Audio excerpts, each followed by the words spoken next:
Welcome back, Guardian. Sorry this review took a little bit longer than expected, but shout out to dbullets1 for lending me his account to give you a review on the catalyst for the Outbreak Prime. So let's get started. Talk about what the Outbreak Prime is if you've never heard of it or just want to recap. So this weapon does SIVA nanite swarms on rapid hits or precision kills.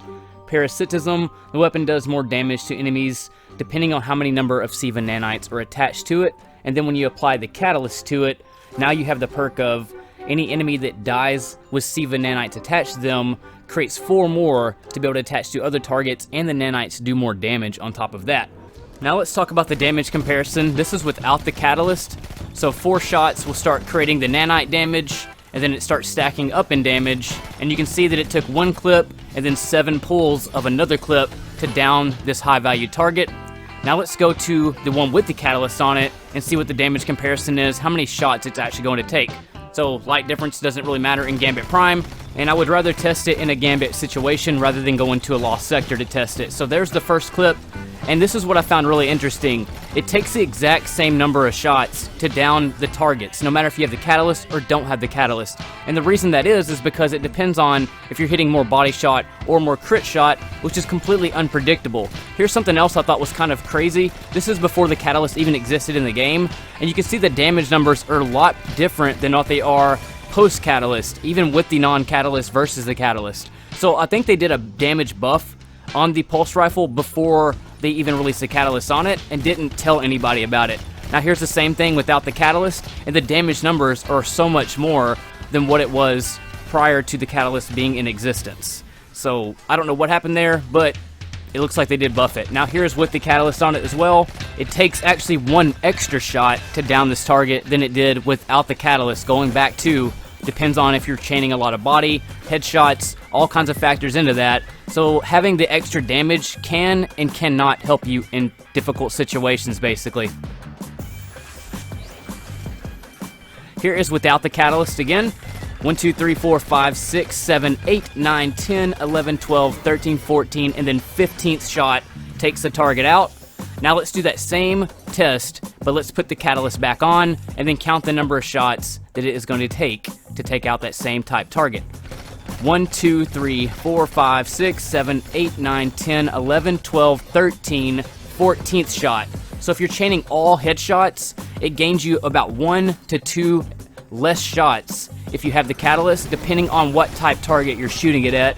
And it also depends on if you're able to maintain crit shots, because if you start slipping around and doing too many body shots, then back to crit shots and vice versa, then the non-catalyst version can actually do the same type damage as the catalyst version. So really the main benefit you're getting by having the catalyst is just the fact that the SIVA can stay on the target that dies with it and then swarm to other targets to then start chaining more damage again. That's really the main benefit you get out of it. And the fact that is, if you get it on a straight headshot on a boss with a Lunafaction rift on or a rally barricade, if you can maintain shooting it the entire time without having to reload, that's when you can really start stacking hella damage.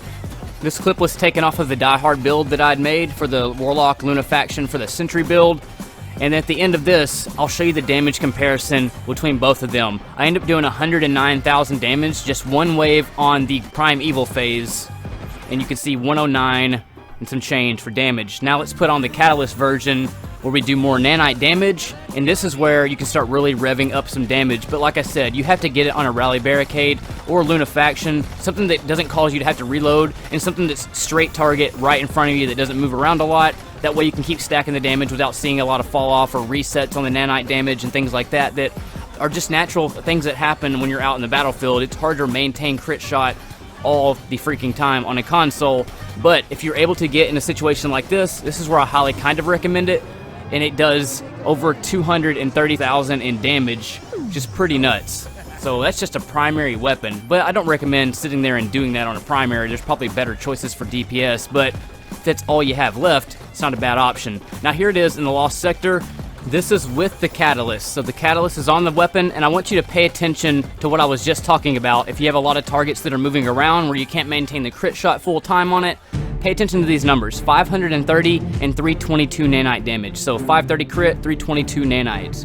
Now let's go back to the non-catalyst version, the one that doesn't do the increased nanite damage, and it all goes back to what I was saying earlier. You gotta maintain your crit shot damage and not do too many body to crit shot damages like that, because if you do that, you can actually maintain more damage with this one over the Catalyst version, which is kind of stupid in a way. So it really helps, I guess, PC players. But you see 546 and 333. We ended at 530 and 322 with the Catalyst on.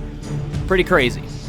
So if you're able to get to a target like this, some guy that just doesn't move around, this is where the Catalyst version really kind of pays off. I mean, it really pays off to have over the non-Catalyst in general, just because you have the nanites that increase more nanites when a target dies with nanites, and they can swarm to other dudes and start doing damage, and it's just an all-around great thing to start happening. But you can see 1974, 1197, that's with the Catalyst. And then we go to the non-Catalyst version, and we'll see what the damage is there. But of course this time, because we're able to stay on target almost the entire time, the Catalyst version does more damage than the non-Catalyst version. Almost all the time, the Catalyst version will end up doing the more damage just because of the chaining the nanite swarms and things like that. But I just wanted to point this out, that there are still situations where the non-Catalyst version can sometimes still pay off. So if you don't want to do all the grind to get the Catalyst, you're still got a pretty beastly weapon on your hand, and you can see right there that the non-Catalyst didn't do more damage. So really what you want this upgrade for, or this Catalyst for, is for these type situations, just to kill targets that have these nanites, no matter if it's a body shot or a headshot at that point, so you don't have to be so critical about your shots. And, you know, having the extra nanite damage on top of that can pay off. But, I mean, it's worth getting, I guess. I'm not much of a pulse rifle user, so if you're not much of a pulse rifle user, I would say it's probably not worth the headache or grind trying to go get that out of your way. I do want to do a couple more tests on it just to kind of show you the Crucible and what it can do there for you. But, like I said, if you're not a pulse rifle user, don't even bother trying to get the Catalyst. Or don't feel like you're missing out on, you know, a whole day-night difference in a weapon. It still wrecks. The only thing is you get those extra nanites on a dead shot right there, as you can see, where he died with the nanite. It takes a total of 4 body shots to down a Guardian. Sometimes, though, I want to mention this, it doesn't happen all the time. It's nothing to make a report on or anything, but there was a situation, or 2 situations, where I did 4 body shots and the nanites never came out. So I don't think that's something that you need to, you know, extremely worry about or think that it's always going to happen. I did a lot of testing in the Crucible, and it only happened twice. Now let me put on the non-Catalyst version, and I'll kind of show you what I'm talking about. So 1, 2, 3, and 4, no nanite comes out. Let's wait for his health to come back. I'm going to do the same type trigger pulls on it, and you'll see that the nanite will then come out. 1, 2, 3, and 4. Boom, there's your nanite. But since the nanite isn't masterworked, it doesn't create more nanites. So you can kind of get a benefit there. Like I said, it's only 4 extra nanites that pop out. If you do a crit shot with or without the Catalyst, you get 8 nanites that'll pop out. So half the nanites isn't a bad thing if you can kill them with those on there. The max range with this weapon is at 44 meters. Anything past that, and it will start doing fall off. When you get to a far enough range, the best way to shoot a long distance target is by aiming at their kneecaps. That when the gun kicks up, you start hitting more crit shots, and it makes it just a little bit more easier to handle. But if you stay on the headshot, you'll start missing those other sprays that come out when the gun goes to the second and third pellet or bullet that comes out of it, basically. So just want to let you know that.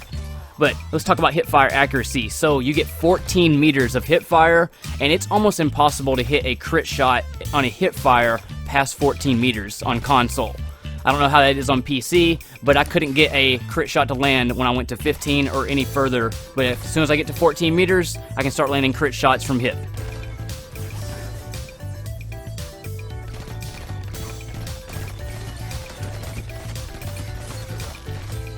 Now let's go back inside Gambit Prime and count the number of shots it takes with the Catalyst. So I already shot this target twice before I started showing the footage, but it takes 14 shots to down a huge high-valued yellow bar target when you're doing the ad clearing phase. Now let's go to the non-Catalyst version, shoot the same type target, and count them. 1, 2, 3, 4, 5, 6, 7, 8, 9, 10, 11, 12, 13, 14, 15, 16, 17, 18. So you save 4 shots in those situations. But like I said, it all goes back to, can you maintain the crit shot? That's when you start getting that benefit. Here's the best situation for this weapon. You have a lot of targets kind of stacked up, mixed in with a boss figure in there, and then you can see all the swarms going to work when all the dudes die with the nanites on them. But that is the review, bros. The Catalyst is pretty damn nasty when you get it in the right situation. If you have a target in front of you that you can maintain crit shots on, it really flies at that point. But other than that, on the move, it kind of, you know, is okay to have. I think it's kind of worth it if you're a pulse rifle user, but if you have the stock version on it and are tired of doing 0 hour, then don't even worry about it. It's still a good weapon, you know, so you're not missing out on too much. Thanks to all you Guardians who are showing me support. teespring.com/Ristopoulos. I have a lot of merch there. I've seen those orders going in, and I appreciate that, Guardians. Nomad Archer, Greasy Chip Buddy. I also appreciate you guys for sponsoring the channel as well. I am Ristopoulos, and I will see y'all next time. In space.